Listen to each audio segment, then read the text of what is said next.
കൂട്ടുകാരെ, ഇനി മറ്റൊരു ആയത്തിനെ കുറിച്ച് നോക്കൂ. വമാ അദ്റാക മൽ ഖാരിയഹ്. അവിടെ ഒന്നാമത്തെ അക്ഷരം വ, ചുവപ്പ് നിറത്തിൽ മ, നീല നിറത്തിൽ അലിഫ്, അതിന് മുകളിൽ ഒരു മദ്ദിൻ്റെ അടയാളം വമാ. അതിനുശേഷം മഞ്ഞ നിറത്തിൽ അ, പച്ച നിറത്തിൽ ദ്, ചുവപ്പ് നിറത്തിൽ റോ, നീല നിറത്തിൽ ഫത്ഹ് നീട്ടാനുള്ള അലിഫ്, മഞ്ഞ നിറത്തിൽ ക, അദ്റാക.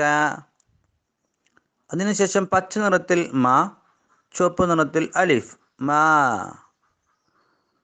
നീല നിറത്തിൽ അലിഫ്, മഞ്ഞ നിറത്തിൽ ലാമിന് സുക്കൂന്, പച്ച നിറത്തിൽ ഖോ, ചുവപ്പ് നിറത്തിൽ അലിഫ്, നീല നിറത്തിൽ രി, മഞ്ഞ നിറത്തിൽ അ, പച്ച നിറത്തിൽ തു, അൽ ഖാരിഅതു. ഇനി ഇതിന് താഴെയുള്ള വരിയിലേക്ക് നോക്കൂ. വമാ, അവിടെ മീമിനെ അതിനുശേഷമുള്ള അലിഫിലേക്ക് ചേർത്ത് എഴുതി വമാ. അദ്റാക, അവിടെ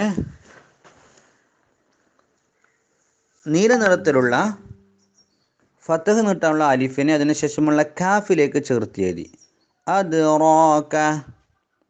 മാ, അവിടെ മീമിനെ അതിനുശേഷമുള്ള അലിഫിലേക്ക് ചേർത്ത് എഴുതി അൽ ഖാരിഅതു, അവിടെ ലാമിനെ ഖാഫിലേക്കും ഖാഫിനെ അലിഫിലേക്കും ചേർത്ത് എഴുതി. ഐനിനെ ഹത്തായിലേക്ക് ചേർത്ത് എഴുതി വായിക്കേണ്ടത് അൽ ഖാരിഅതു. ഇനി നോക്കൂ എങ്ങനെയാണ് അതിനെ കൂട്ടി ഓതേണ്ടത്. വമാ അദ്റാക മൽ ഖാരിഅഹ്.